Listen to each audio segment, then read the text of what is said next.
Well, I just got back from seeing the new Avengers movie, all that build up, all that hype, and checking all the reviews, seeing this movie, checking all the reviews of this movie before I saw it. Not a good move, because some people, I gave spoiler away to me, but whatever. I just saw the movie and I got the shirt of a bunch of Iron Man costumes yesterday. It's really cool. I got my horse Thor's hammer right here. And of course you're going to ask me, was the Avengers Age of Ultron did disappoint or not? It did not disappoint. I'm going to say this once and only once for this review. I genuinely love this movie. I genuinely love it. And with yesterday's video, when I'm at my least favorite of the Marvel Cinematic Universe movies so far,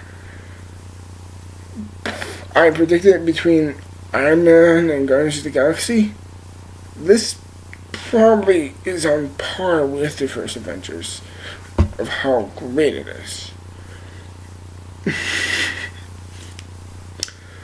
Holy shit, man. This one was not disappointing at all. In my view, everything worked. The chemistry, the acting, the actors, the effects, the action, the villain, the main component of a good movie, good story, good characters, good action, or depending on genre, and good villain, and good things, and the interesting things to go through. So overall, I'm going to say this is a technically well-made film. And personally, is it still a good made movie? Well, you bet your ass it is. This movie is just phenomenal. Basically, the main story is, one time it starts out in that big action scene during a mission, and Iron Man finds something, and he touches it. He's like, this vision is it's pretty much like all the other Avengers are dying.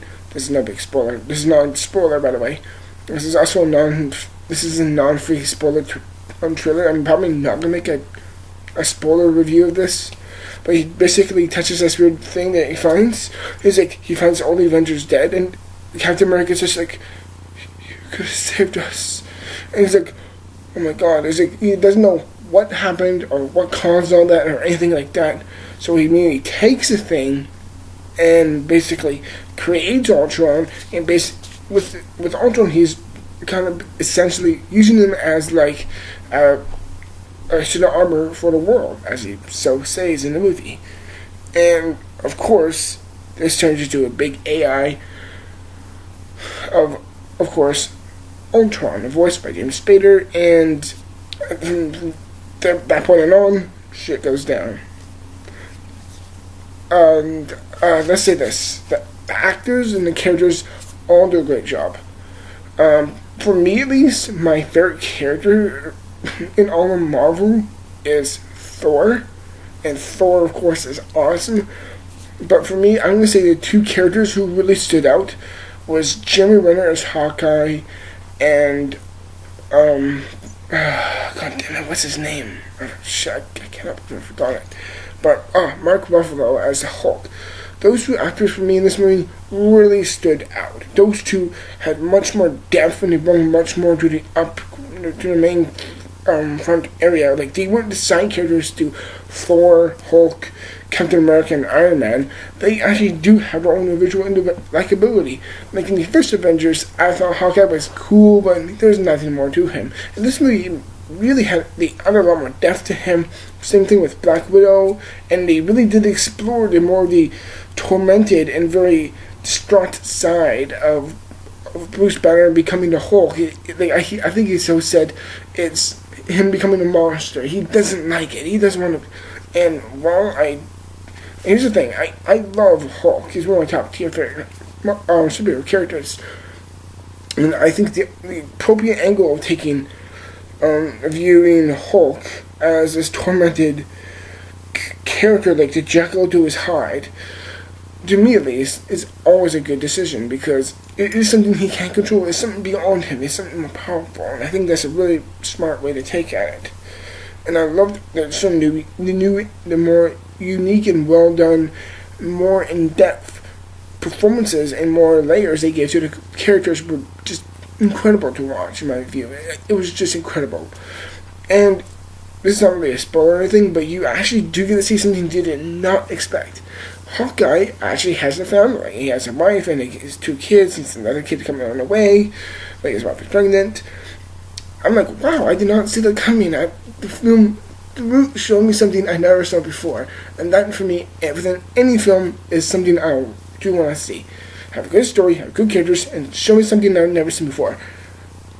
As long as the film can have that review, then you've done a good job. This film did that spectacularly, and also it shows something I did not see out of a certain character. And they showed that Black Widow, Natasha Romanoff, played by Scarlett Johansson, showed where she says that she can't get pregnant. I forgot what that's called, but she essentially cannot get pregnant. She can't have children. And that really made me sad, not because of it. But I mean, like, that actually made me kind of tear up. At some point, I'm like, God damn, film. You're more than just a superhero movie, aren't you? And I loved it. And, like, Captain America was great. Iron Man was great. Thor, Hulk, all these characters were great. Let's talk about the new characters, aka also known as Ultron, the main antagonist of the movie. You also have Vision, played by Paul Bettany, and you also have these 2 new characters, Quicksilver and Scarlet Witch, played by Aaron Taylor Johnson and Elizabeth Olsen. And of course, everyone's going to be like, hey, they played lovers in Godzilla. And yes, that was really weird, but this movie totally just drags out a photo and focuses them as brother and sister, and I think they're great. They have a great chemistry. I really do believe them as siblings. They actually do look strangely look alike. Granted, Quicksilver's accent at times can get a little funny and too much to a certain degree that you can't help but make fun of it, but he still really believes it. I still really believe it. The effects are friggin' astonishing. I was really glued to the screen with the effects. Granted, like the first 5 minutes of the movie, the effects weren't so that great. But the film did grow along with the effects, and I thought it really did help a lot. And James Spader, the voicing the villain, from all the trailers that we saw before, I thought he was going to play this villain very much in the style of Hannibal Lecter, this really sophisticated, very subtle robot, very smart, and he can outwit you.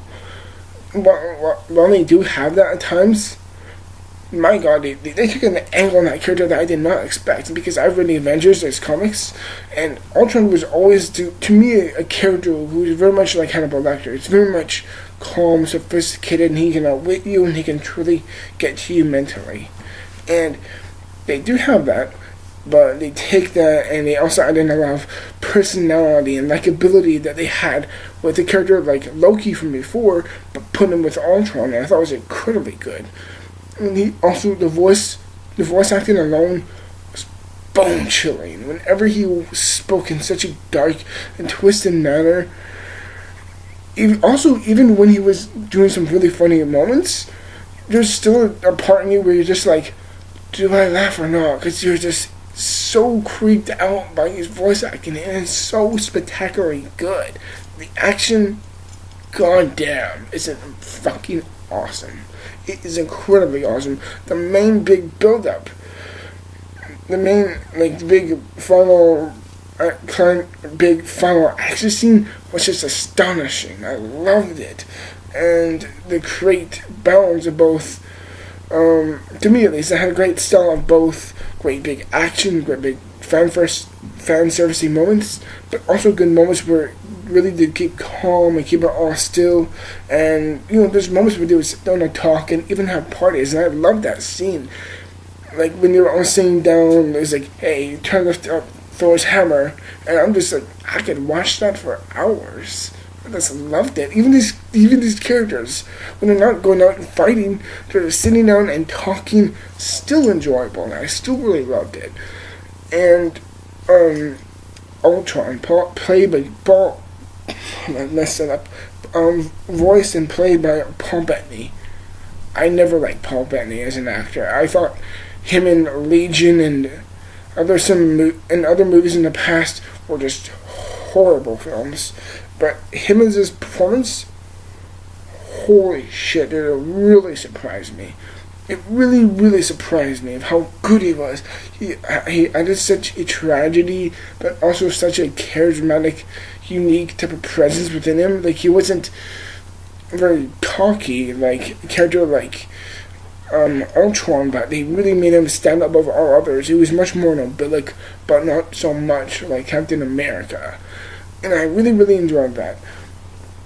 And also, I'm going to say this, is that if you have an option to see this in 3D, do not see it.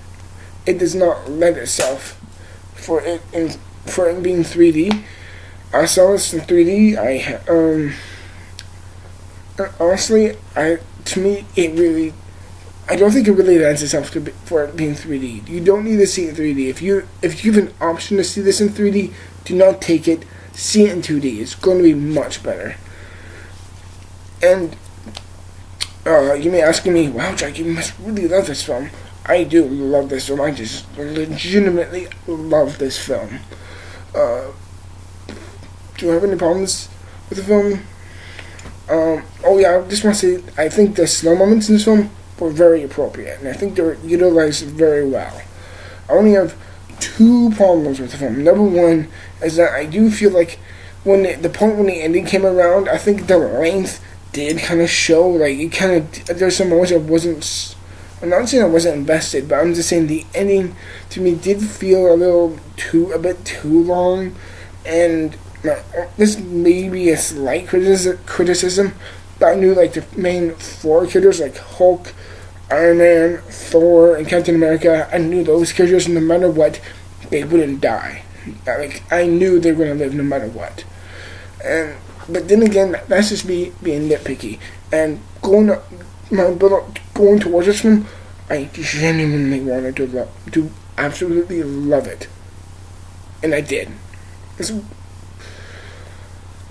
I went to this movie once, but only once. And I'm going to, hopefully, I probably won't see it again in theater, but I probably will want to buy it on DVD and watch the hell out of it.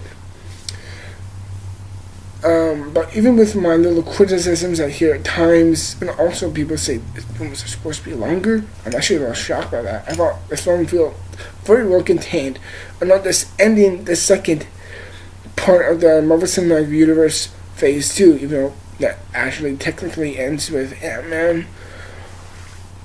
But this movie does it so well and establishes Marvel Cinematic Universe Part 3 with like Thor Ragnarok and Civil War and a bunch of these other movies going on. Very, very well done, and the way the film ended, to me at least, was really great. I really thought the angle they did with that was really, really well done. Granted, there's certain points that do have little nitpicks at, and I knew above all things some of the main characters would overall live. So that for me at least, there's kind of like a little bit of no tension in the movie. Oh my god, I cannot believe I forgot this. Andy Serkis is in this. And I loved him in this movie. He was so great, and he added such a unique character to this movie. I hope to see him again in the future. I cannot wait. As far as I'm concerned, I may have problems with the film. I hear like nitpicky times, but overall, I fucking legitimately love this movie, and I'm going to give this movie a 98%. It's a very, very high percentage. There's my problems with the film are so greatly pushed to the side. Fuck off, why? But in the end, to me, this film was just phenomenal, and I loved the hell out of it. It's definitely my favorite movie of the year so far, and I still have high hopes for Mad Max, and hopefully I can probably outshine this movie or not. But for all that I know, by the way, everyone, thank you. But I'm just going to end this review now. Thank you everyone for watching, and I'll see you in the future for more reviews as always. Till then, I'm out.